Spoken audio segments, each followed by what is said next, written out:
Okay, I have two current poems about what's going on, and then I have two end of month poems. Are there any answers?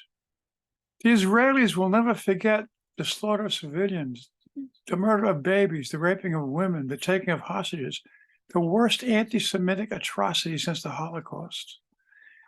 The non-Hamas Palestinians will never forget the killing of 3,000 children, the turning of their homes into rubble, the deaths in the hospitals due to lack of fuel, and the terror from the bombing. How will this conflict ever be resolved? And that's only in the rest of the world. In the United States, we have our own problems. The multi-indicted ex-president said if elected, he will introduce a Muslim ban. How does his Saudi friends take that? We finally have a Speaker of the House who is against aid to Ukraine. How will our NATO partners take that? How will Putin take that? Who is for a nationwide abortion ban? How will the women of America take that? Who is against an increase in veterans benefits? How will the U.S. Armed Forces take that? Who is an election denier and a non-certifier? How will any reasonable person take that? We have a divided country, the most since pre-World War II. We have a divided world since the Cold War. Is there any hope for us? And then a short one. So I had a birthday. I got well wishes from family, friends, close friends, Facebook friends. A close friend even wrote a poem for the occasion, birthday sonnet. Birthday question used to be, will the next year be even better than the last? Will my health hold up for another year? Will my friends and families have a good year? Now the more pressing questions are, will the country survive? Will the world survive? Do you know the answers? I sure as hell don't. And then two end of the month poems that I wrote for Halloween chapbook. All Saints Day. Halloween, for those who care about its meaning, is the Eve of All Hallows, or in modern English, the day before All Saints Day, November the 1st. On All Saints Day, Christians are encouraged to think of the saints and find ways to emulate them. Some will think of St. Peter, Paul, one of the Johns, Joan of Arc, or any of the multitude.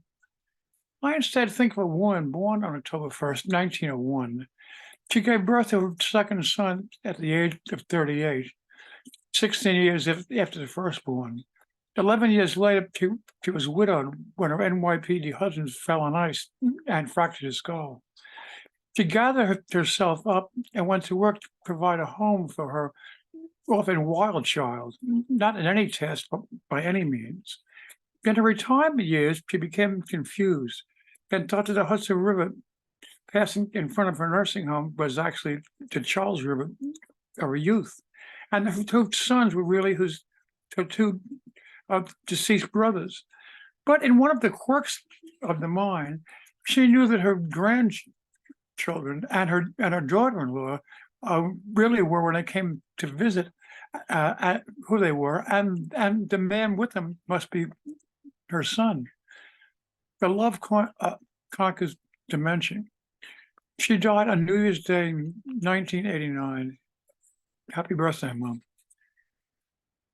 All Saints Day. First comes Halloween, the eve of All Saints Day. Then comes All Saints Day, November 1st, when we honor those canonized. Then comes All Souls Day, when we think of folks in purgatory. Kind of a Zoom room for those are not bad enough for hell, but certainly not ready to be allowed past the pearly gates. The faithful are told to offer prayers for the souls in purgatory for the purpose of shortening their time there, like a celestial parole system, which may be a good practice, assuming there really is life after death, a place called purgatory, a place called heaven, a warden or other scorekeeper. But I guess it can't hurt if you have nothing else to do. Thank you for putting up with all my ramblings.